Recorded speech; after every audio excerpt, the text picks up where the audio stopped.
Good evening, I'm John Carter and welcome to Poland Daily. The Polish Teachers' Union and the Supporting Workers' Union Federation will not take part in the roundtable talks regarding changes in the Polish education system on Friday. The leader of the Polish Teachers' Union, Sławomir Broniarz, announced today that the teachers' strike will continue.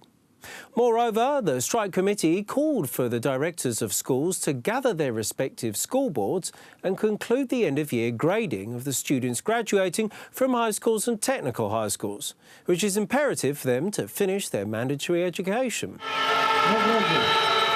Thousands of teachers, led by the leaders of the workers' unions, gathered in front of the Ministry of Education to manifest their support for the continuation of the protests. The Polish Teachers' Union proposed a 30% salary raise. After the last meeting in the Social Dialogue Council, they decided this raise could be split into 3 even installments. In turn, the government proposed to extend the teachers' working week by 2 hours, which would come with a 250 zloty raise for certified teachers. This proposal was promptly rejected by the union. I just want to remind you that according to the Institute for Educational Research, a teacher's working week equals to 47 hours. We do not agree with the Prime Minister's tales about the amount of work we put in.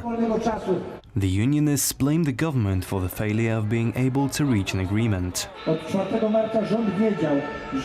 Since March 4th, the government knew that April 8th would be the first day of the strike. The government did not take a single step towards reaching a consensus. Sławomir Broniarz said that he's considering whether or not to participate in the Social Dialogue Council meeting scheduled for Friday. The Polish Teachers Association is set to decide the fate of the protest. All signs point to the strike continuing, which would put the final high school exams in danger. The protesting teachers plan to hold another manifestation on Wednesday. The Polish President, Andrzej Duda, has signed a bill regarding a single retirement financial bonus. Thanks to the Retirement Plus programme, every retired Pole will receive around 882 zloty. The 13th pension will reach almost 10 million retired Poles in May.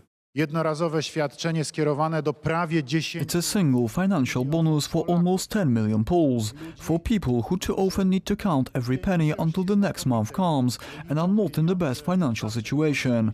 The bonus of 1,100 zlotys gross, which is around 882 zlotys net, will particularly help them realize any plans they had to postpone for better times. Maybe it will allow them to take a long-wanted vacation or simply ease their everyday difficulties. One more thing to be said, this money won't be deducted in any way. The 882 zlotys will be sent as an extra bonus, as a way to show our respect and support for the elderly, who are an important part of our society. A scandal has erupted in regards to the funding of the Polish foundation Open Dialogue, run by Ludmiła Kozłowska and Bartosz Kramek. According to the British newspaper The Sunday Times, the money for the operation of the Open Dialogue Foundation was, among others, transmitted through straw companies registered in Scotland. Aleksandra Zarzycka has more. Allegations in the British Sunday Times newspaper against the Open Dialogue Foundation based in Warsaw, Poland are quoting the results of an investigation by the Moldovan Parliamentary Commission and sound very serious. The foundation allegedly accepted 1.5 million British pounds from Scottish straw companies in exchange for lobbying for 2 oligarchs in Moldova, and the money allegedly came from Russian arms deals through the tax haven countries. According to the Times, Open Dialogue has obligations against special services. The head of the foundation, Ludmiła Kozłowska, was deported from Polish territory in August 2018 and placed on the list of persons not allowed to enter the European Union on the grounds of illegal funding. During that time, a large part of the Polish opposition were defending her. Some of the European countries even lifted the ban, and she was allowed into Belgium and Britain, among others. She was also invited to speak by some of the EU institutions. Many European politicians should now answer why they were backing this woman, the head of the Open Dialogue Foundation, why they were criticizing the Polish government at the time.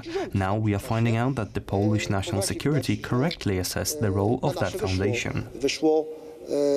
na to, że to polskie służby i polskie władze miały rację. Jeżeli Agencja Bezpieczeństwa Wewnętrznego używa tego typu... If the Polish Internal Security Agency uses this type of atomic bomb to deport this woman without giving any explanation to the public, then something is wrong. I do not remember us being given any explanation. There was no proof of wrongdoing when Ludmiła Kozłowska was deported from Poland. It is no surprise that in a democratic country, such a decision being announced without any reason being given had to raise some eyebrows. W państwie prawa taka decyzja musiała budzić wątpliwości. Wielokrotnie mówiłem, że to jest organizacja, która budzi kontrowersje. I said repeatedly that this is an organization which raises many doubts when it comes to the funding of their operations. These types of things should be checked.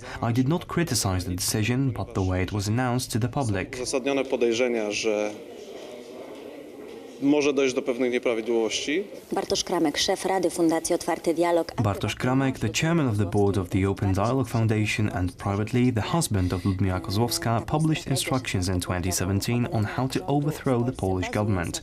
Part of those instructions called for unrest and demonstrations being organized by various professions, including judges and teachers. The spokesperson of the Open Dialogue Foundation rejects the allegations, calling them conspiracy theories. The comedian Volodymyr Zelensky won Sunday's presidential election in Ukraine. However, commentators are wondering whether he will actually present a political programme or remain elusive until the parliamentary election in October. Many were surprised by the fact that Zelensky managed to win the presidential election without ever presenting a coherent political program. This is not the time for a pathetic political speech. I just want to say thank you. I don't think that this will be a very active presidency, pushing through a lot of reforms. Instead, I expect more focus on PR stunts and similar tricks. The unexpected winner avoided contact with journalists as much as possible during the campaign. He also never declared who will he appoint to the important post of Minister of Defense and Minister of Foreign Affairs.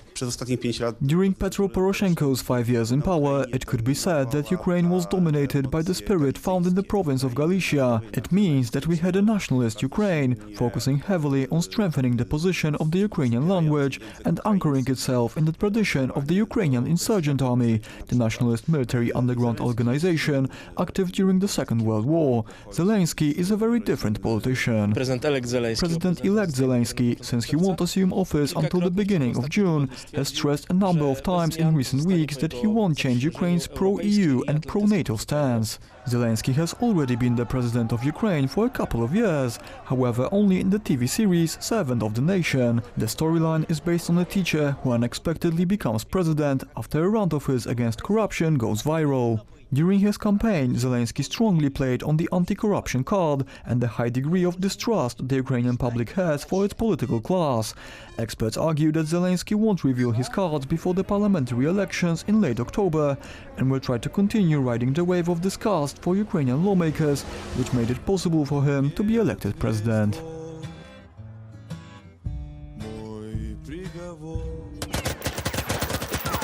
Thank you very much for joining us here this evening at Poland Daily. I'm John Carter. Stay tuned for after the break for Poland Daily weather. That's followed by business, culture, history and finally the travel.